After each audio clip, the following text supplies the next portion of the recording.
Bonjour et bienvenue. Aujourd'hui, on va parler d'un sujet un peu frustrant, un truc que quasiment tous les traders, surtout au début, connaissent très bien.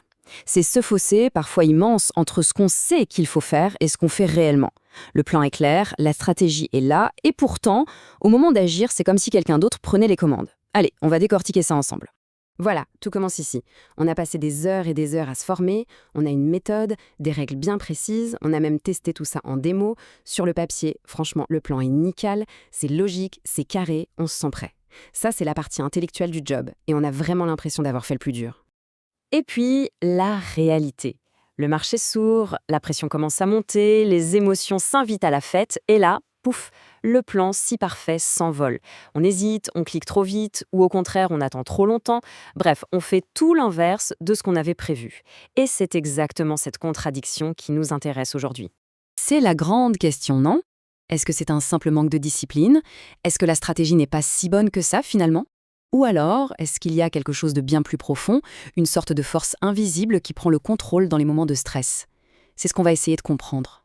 En fait, ce conflit qu'on ressent, c'est un véritable paradoxe. On a la connaissance, les outils, mais on n'arrive pas à les utiliser correctement au bon moment. On se rend compte que le combat, il n'est pas vraiment contre le marché, il est contre nous-mêmes. Alors, regardons ce scénario d'un peu plus près. On a tous connu ça, n'est-ce pas? On connaît par cœur les règles de money management, on sait exactement comment repérer un bon signal d'entrée, et pourtant, au moment fatidique, à la seconde où il faut cliquer, il y a cette petite voix, cette impulsion qui nous pousse à faire autre chose, à ignorer le stop-loss, à prendre les gains trop tôt. Chaque trader a sa petite histoire personnelle avec ça. Et ça, c'est une première claque, une première vérité qui est un peu difficile à avaler. On pourrait penser que la solution est d'apprendre plus, de lire encore un livre, de suivre une autre formation. Mais en réalité, non. Le problème ne sera pas résolu en accumulant encore plus de savoir, tout simplement parce que la racine du problème n'est pas là. Bon, maintenant, on rentre dans le vif du sujet. La véritable force qui guide nos actions quand on trade, ce n'est pas notre savoir, c'est notre comportement. C'est là que tout se joue, bien au-delà des graphiques et des belles théories. Ce tableau, il résume parfaitement ce combat intérieur. D'un côté, il y a le savoir. C'est la partie logique, rationnelle, tout ce que notre cerveau a bien voulu apprendre. Et de l'autre côté, il y a le comportement, nos habitudes, nos impulsions, nos automatismes, qui, eux, sont ancrés bien plus profondément. Alors, sous la pression du direct, à votre avis, qui gagne le match le plus souvent? Retenez bien cette phrase. Elle est absolument cruciale.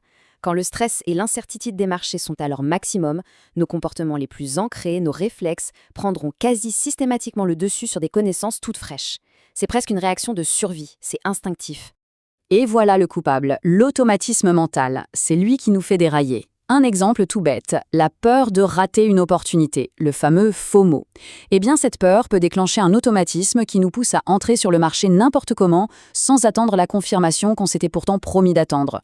Ou à l'inverse, la peur de perdre peut nous faire couper une position gagnante beaucoup trop tôt, et on court-circuite complètement la logique de notre plan de départ.